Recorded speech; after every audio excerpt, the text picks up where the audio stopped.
Hey, what's up, guys, and welcome back to another Real Madrid preview. This is the preview to Salzburg against Real Madrid. I'm actually very hyped for this. I'm very excited for this match. Not only is this the final group game, um, but also for some reason I just feel like we've played against two teams that I would say have been very different. We're playing against a European team here, and we've beaten them quite heavily last season. We've already played them before. That's not to say that we will win heavily, or we will win. Hopefully we will. We need to. But I am looking at Salzburg as not the easiest game, but I believe that we have a better understanding of them and we are more able to deal with what they bring. Now, if you look at Al Hilal, we've not played them in 2 seasons, right? From last season, um, but they had a lot of quality stars. I mean, you look at the names they had: Milinkovic, Savic, Ruben Neves, Cancelo, Marcos Leonardo, um, Bono, Renan Lodi. Like they had stars. Pachuca lost, but they are your South American, passionate, aggressive team. Um, and Salzburg, look, they produce lots of young talents. I think you will see quite a few of them playing. Um, I believe that they are a very good side. They are a very underrated team in Europe, to be honest. But I mean, I haven't watched their first 2 games in the Club World Cup, but based on results, they're currently joined top with Real Madrid. Funnily enough, they've won one, they've drawn one. They drew with Al Hilal 0-0, and they beat Pachuca 2-1, if I'm not wrong. Um, so clearly, they are as capable as Real Madrid are, really. I mean, I thought Pachuca would probably get a point away from them. They didn't. And Al Hilal are a very strong team that we couldn't beat. They drew. And they also kept a clean sheet against Al Hilal. We need to remember that. Um, so I think defensively they are going to be very. I'm not gonna say very strong, but organized. I think they have a lot of youngsters, lots of pace in the team, creative players. I think their attack will be um, very young, very hungry to get goals. And like I said, I don't really watch a lot of RB Salzburg unless we play them, which was that one time back earlier this season. But in general, I don't really watch them. Um, but yeah, I think although we beat them at the start of this year, about 5 months ago now, I think we won 5-1. It doesn't matter. What happened last season, what happened the season before, it doesn't really matter because not only are we in a new era, you know, it's a new system, new manager, new players, everything is new. It's a new reset button. So I'm not really bothering too much about the past now. I think we should look forward, we should look to the future. And personally, for me, I think this will be a good game for Xabi Alonso to mark down in terms of, he got the win. Brilliant, right?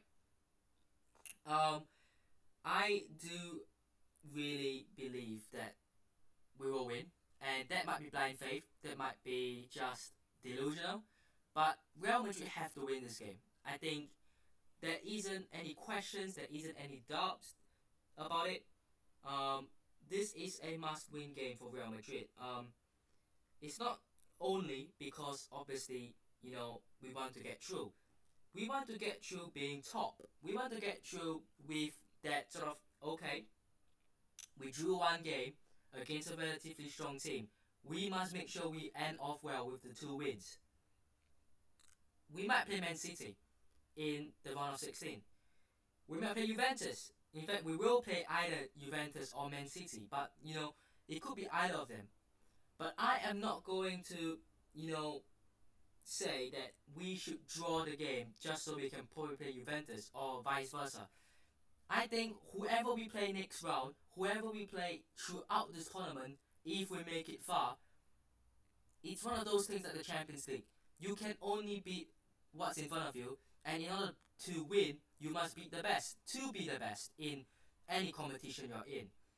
Um, so I look at the table that Real Madrid are in the group. A win, done. I believe Al Hilal have got a good game. They are playing Pachuca, who are already out. Um, so I think Pachuca will be playing for Pride. Um, Al Hilal will probably win that, so they will have 5 points. A Real Madrid win, we got the 7 points. We top the group from Al Hilal and Salzburg. You know, um, that is how I want it to end. I'm not bothered about Al Hilal making it through. I'm not bothered about Salzburg making it through. It doesn't really matter to me.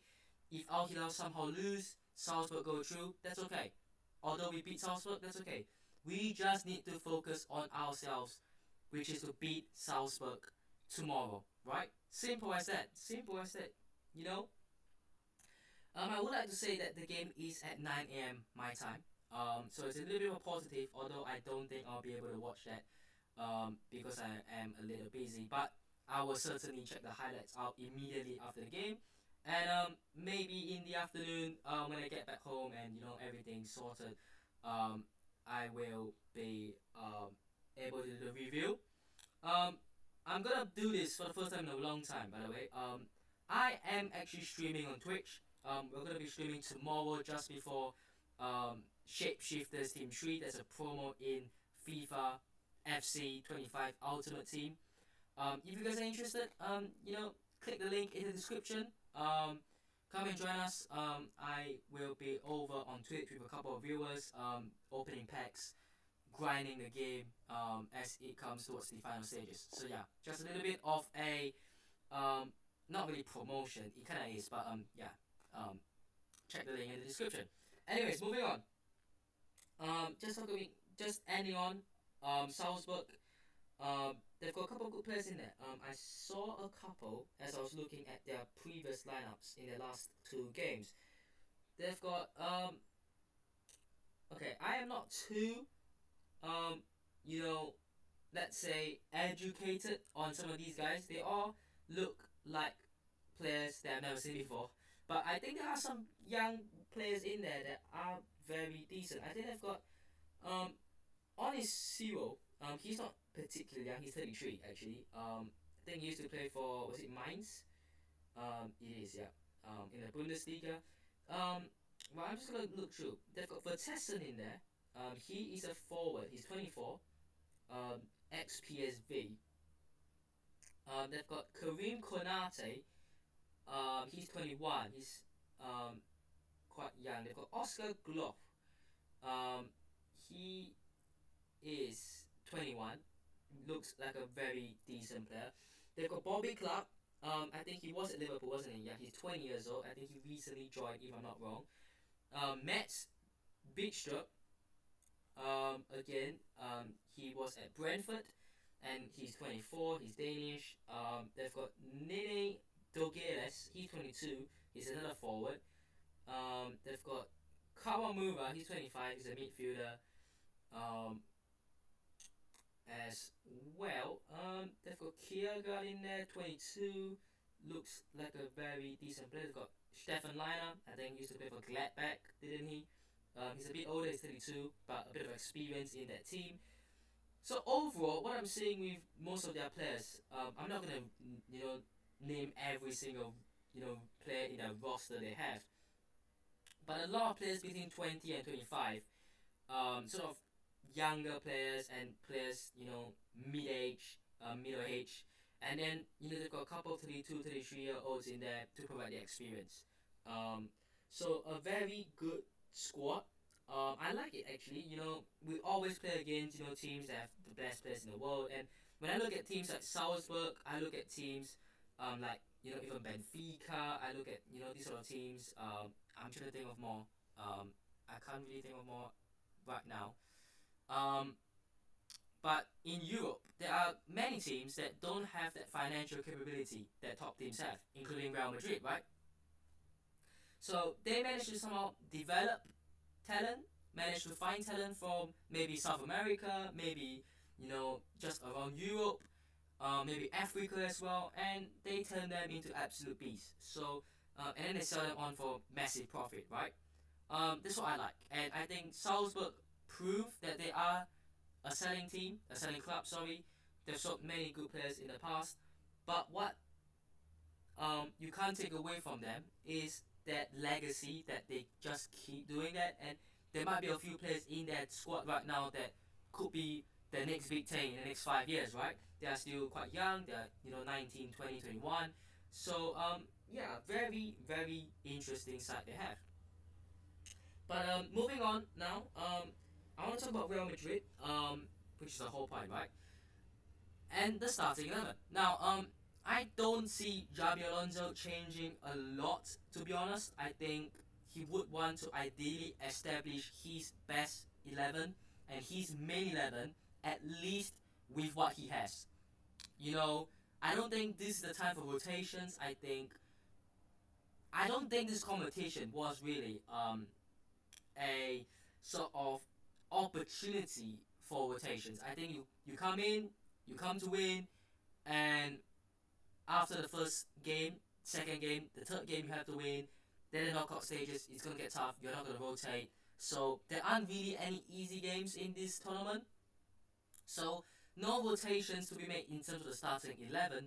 Of course, we will see substitutes come on, fresh legs, make impact maybe, but we will see that. But starting wise, I don't see much of a change. I think what is most important for Javi Alonso right now is to establish a starting 11 that he can work with, at least for now, and then maybe look at this team for pre-season maybe. Of course, we are not going to stick with this team 100%. We are not going to stick with everyone who's starting. Transfer window will open again. Players like Mbappe will return again. Things like that, right? But with that being said, with the fact that I don't think Javi Alonso will change a lot in terms of his starting 11, I am gonna look at um, the squad list as I presented the starting 11. So I think Courtois starts. Like I said, it's not really a time to rest and rotate. So Lunin, again, we've been saying this a long, long time now. Andre Lunin is the best backup keeper in the world. Like, he is. Okay? He will probably start for most teams. You know? And you might say, oh, but he doesn't start for, PSG. Okay, right? That's one exception. But I reckon if you put him at Man City and Ederson start making mistakes, um, Lunin comes in. I think the only teams that Lunin doesn't start for is PSG and probably Liverpool, because I think Alisson is up there. I think Courtois, Alisson, and Donnarumma are the best three keepers in the world, and I think everyone else will take Lunin. They will snap your hands off for Lunin, and he's constantly not being played, right? So I get his frustration definitely, but what Xabi Alonso is supposed to do, right? The back line, look, it's still very, very weak. No Raul Asensio, he's suspended apparently for just one game in this tournament. So I think a straight red card is a one game suspension. I'm not too clarified about that yet, but that is what I've heard. But Trent, Chomene, Hoyson, and I've got Fran Garcia. Now, Rudiger is in the squad list, but apparently he has been training, but he's not fully fit apparently as well. So, what could happen is he starts, he gets taken off after an hour. It could happen. Or what could happen is Chouameni starts and he gets taken off, or he gets moved into the midfield, and Rudiger comes on about an hour in. It could be either, but for the benefit of the doubt, I'm just gonna put Chouameni in there. At centre back next to Hoyson, I thought they were okay, but again, right? I am still awaiting Huijsen and Rudiger. I'm still awaiting that. Um, Fran Garcia as a left back, no other choice. I thought he played very well, actually, pretty well against Pachuca. A very mid start against Al Hilal, and then he, sort of redeemed himself against Pachuca. He's the only left back option right now, so we go with that. Um, and that is what I'm gonna say with Mendy and Endrick. They are missing out a lot, right? Like we've said before, this is like a class lesson, right? You don't come for school every day, you're gonna miss out. Everyone's gonna learn. They're gonna um, absorb the knowledge, the information that they're being taught, and they're gonna be better than you, right? And Fran Garcia, as much as we know defensively there is still weaknesses, the longer he spends with Xabi Alonso, the more he will improve. And can we say the same about Mendy? Will he be able to catch up and improve as quickly now because he has to do it quickly? I don't know. Endrick as well. He's losing out to Gonzalo Garcia. That should be Endrick at striker. But hey, maybe Gonzalo Garcia being involved is a good thing. Who knows? Midfield wise, Tramine tucks in the centre back. Who do we go with? I've got Arda Güler, I've got Valverde, and I've got Bellingham. Very offensive minded midfield, you could say. Hear me out. I have always said that Arda Güler is not the long term solution to the midfielder that we need. We need a midfielder that is able to control the tempo of the game. But guess what? I believe that maybe, just maybe, he could do that for a little while. Not a long term solution, but maybe we can explore some options, let him play there. Maybe. But it could be Ceballos starting, it could be Luka Modric. The only reason I don't really want Modric to start, apart from just him getting the minutes, him getting the fans and everyone applauding him.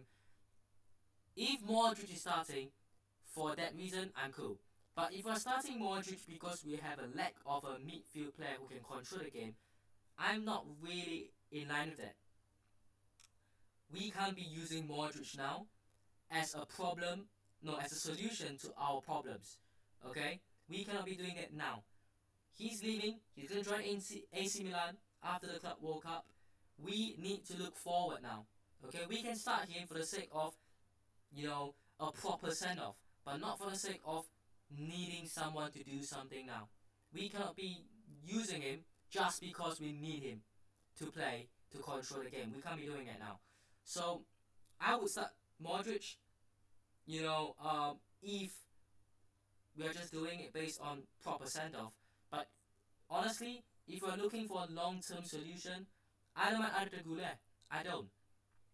And the other two next to him is just they speak for themselves. They are in the team, definitely. And then the front three, Vinny Jr. I thought played slightly better against Pachuca. Gonzalo Garcia, again, very good play. Back heel pass, brilliant. Got an assist for Arda Güler. Rodrigo, I think he will be put back. He didn't play at all. He didn't come on against Pachuca. I think he will be starting on the right hand side. And look, honestly, I'm not gonna be like, oh, don't complain. But if Rodrigo genuinely wants to stay at Real Madrid, then the harsh truth is that he doesn't really have a, not right, but he doesn't really have a say in terms of where he plays. Really, he's gonna play on the right because Vini's on the left, so he has to play on the right. And unfortunately, if by the end of the Club World Cup and heading into the summer, he tells Real Madrid, look, I'm not going to play on the right anymore. If you want me here, you play me on the left. And if he does that, I do believe it could be times up for Rodrigo. But for now, he's still at the club. He's still, a player that can contribute a lot. He's still a very good player. And I think we play him on the right. I do. So yeah, that is my starting 11. And of course, Gonzalo Garcia up front. I don't think we need to talk about that. There isn't anyone else. I think he's at this moment he is at a higher level than Victor Munoz. So yeah, no need to sort of discuss about that too much. So score predictions as I end off today's video. I'm gonna go Salzburg 1, Real Madrid 3. I think we will. And off strongly, I think we will see some good performances. I'm expecting Vinny to turn up. I'm expecting Bellingham to cook. You know, maybe Rodrigo can get an assist or something. Maybe Gonzalo Garcia can get a goal or something. I think Dean Huijsen will be a very one to watch player in this game. He's been outstanding. He really has been. And yeah, Trent, give him time. So that is that for today. Hope you guys have enjoyed today's video. Hit the like button if you did. Subscribe to the channel on already. And I'll see you guys in the next one. Peace.